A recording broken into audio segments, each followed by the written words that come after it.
ইদানিং নিখিলের ঘুম হচ্ছে না। মাথার ভেতর কেমন এক অকারণ কোলাহল। দৃশ্যহীন কিছু যেন নিঃশব্দে তার ঘুমের ভিতরে এসে বসে থাকে।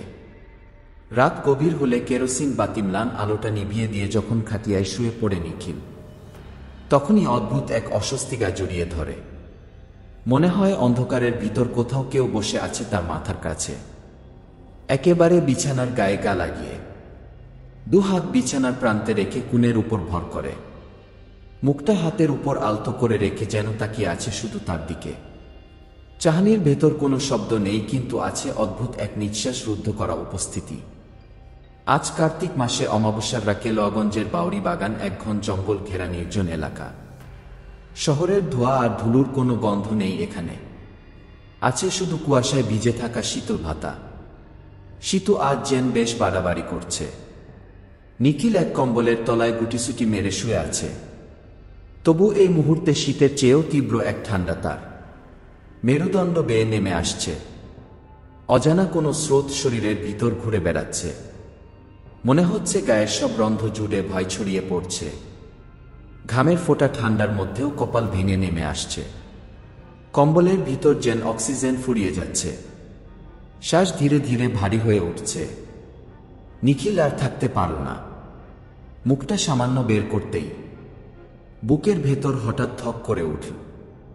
ঘরের উত্তরে জানালাটার দিক থেকে এক টুকরো শব্দ, যেন যেন কেউ ভিতর থেকে ঠেলে খুলে দিল জানালাটা। অথচ সে তো ঘুমোবার আগে নিজেই জানালাটা বন্ধ করে রেখেছিল। এত রাতে এই ঘন কুয়াশা আর শেয়ালের ডাকের মধ্যে কি কেউ সত্যি ঘরে ঢুকল? ভয় আর কৌতূহলের এক অদ্ভুত টানা পড়েনে নিখিল ধীরে ধীরে উঠে বসল। কম্বল সরাতে খাটি আর কাঠের কটকর শব্দে শূন্য ঘরটাই কেমন যেন জোরালো এক আওয়াজ হলো। অল্প আলো জ্বলছে টিমটিম করে, যেন ধীরে ধীরে নিঃশ্বাস ফেলছে। এক কেরোসিনের হারিকেন বাদি আর তার হলদি ধোঁয়াটে আলো।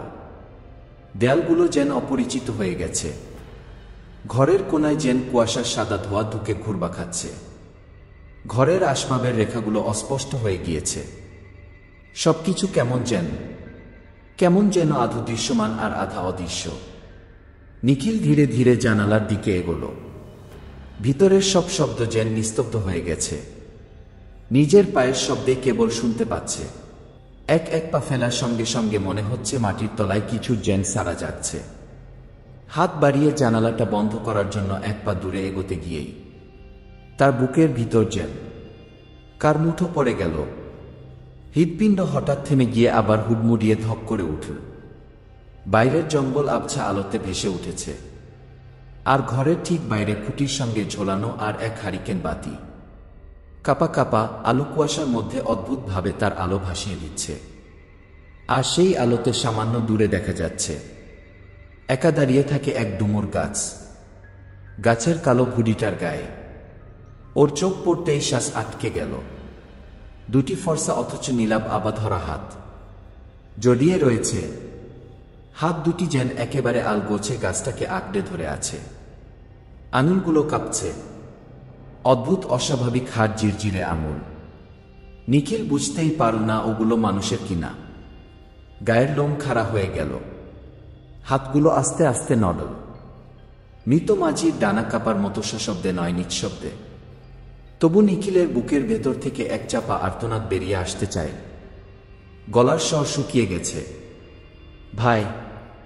গলা শুকিয়ে গেলেও কাঁপতে কাঁপতে একটি মাত্র শব্দ বেরোল, কে কে ওখানে? কিন্তু প্রথমে কোনো উত্তর